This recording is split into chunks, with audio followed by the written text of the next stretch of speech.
Graeme Smith's from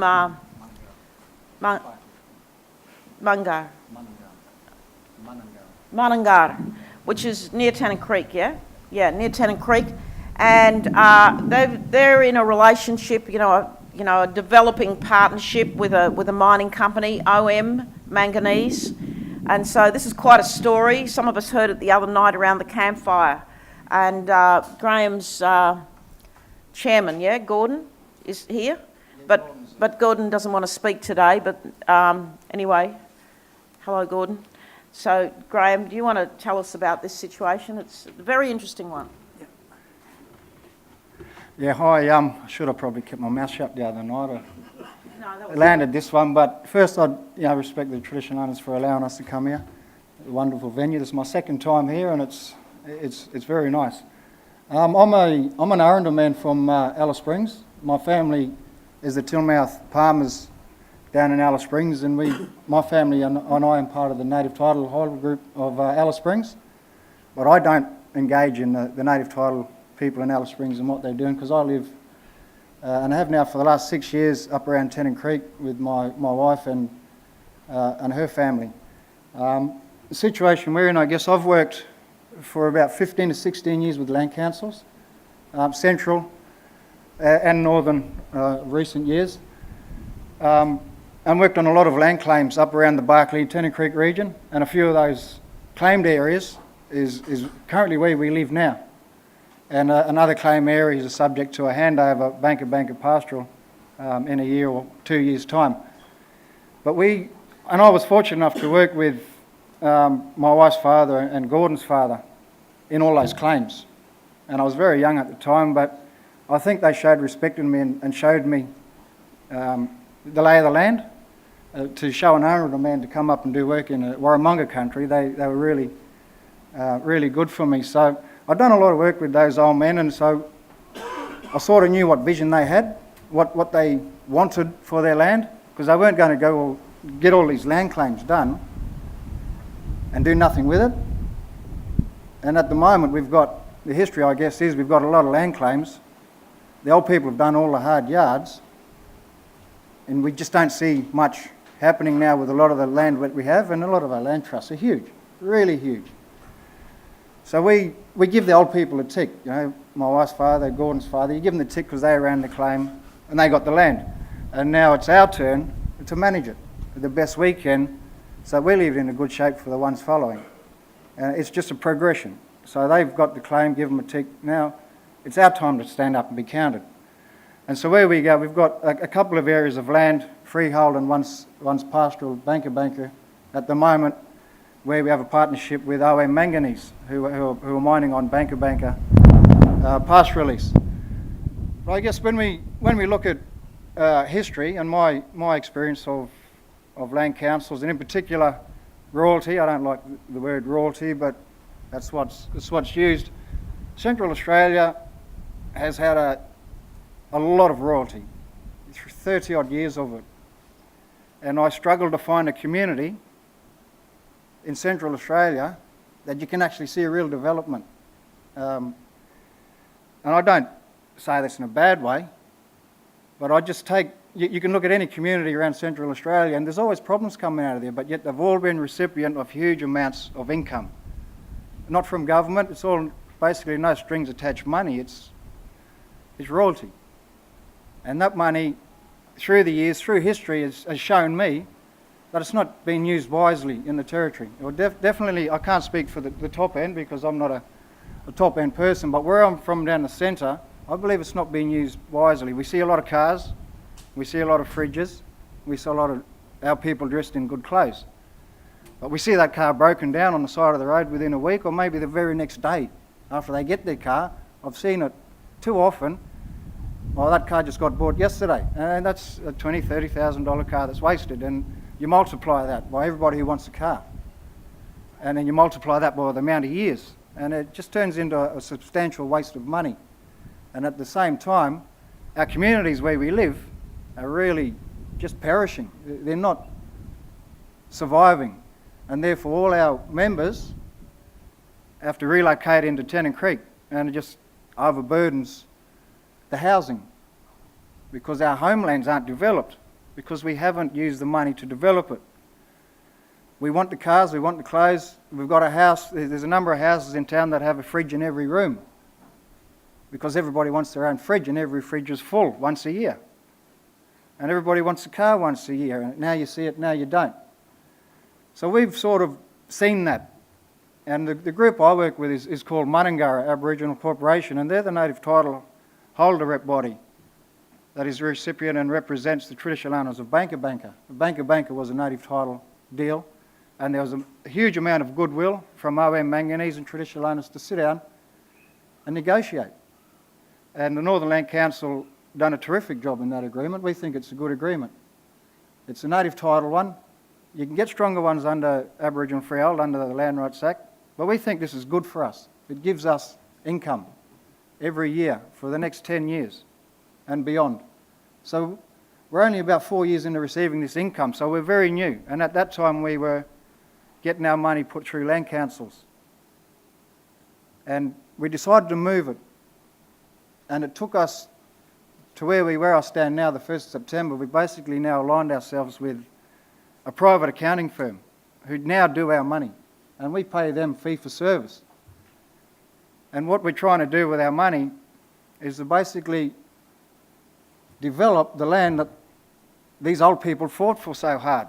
They don't want to fight for land and then see everybody go back to town, get a pastoralist come out, adjust back to him, give the land back to the pastoralist.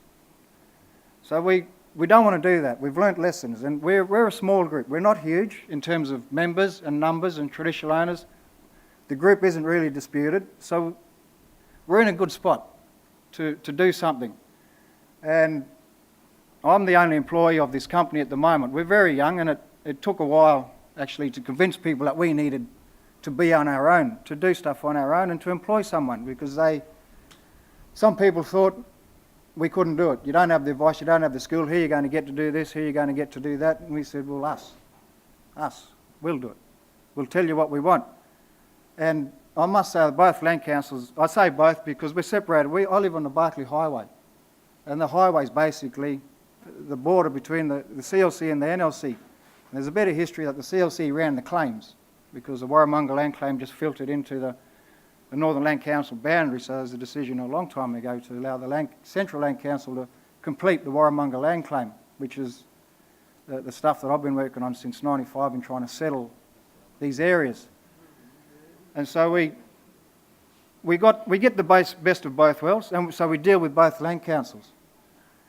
So where we are today now, we've basically got a business plan being developed, and we've engaged Sean Bowden to help us develop that. But he's also our advocacy in Darwin. From where we are, it's a 12-hour drive to Darwin. 7 hours to Alice Springs, an hour and a half, 2 hours to Tennant Creek. So we don't want to travel too much to do our business, so we need people to talk on our behalf. So we've got someone doing a business plan and someone to talk to the agencies in Darwin that we need. We've got someone in Canberra that can lobby the politicians down there, or just talk to people that we need. And we've got an uncle in Darwin that's across a fair few things as well that gives us a hand. But at the end of the day, it's our show. We know what we want. And it's basically our homelands policy. We've pumped in over $2 million into our own land in 12 months, I would say.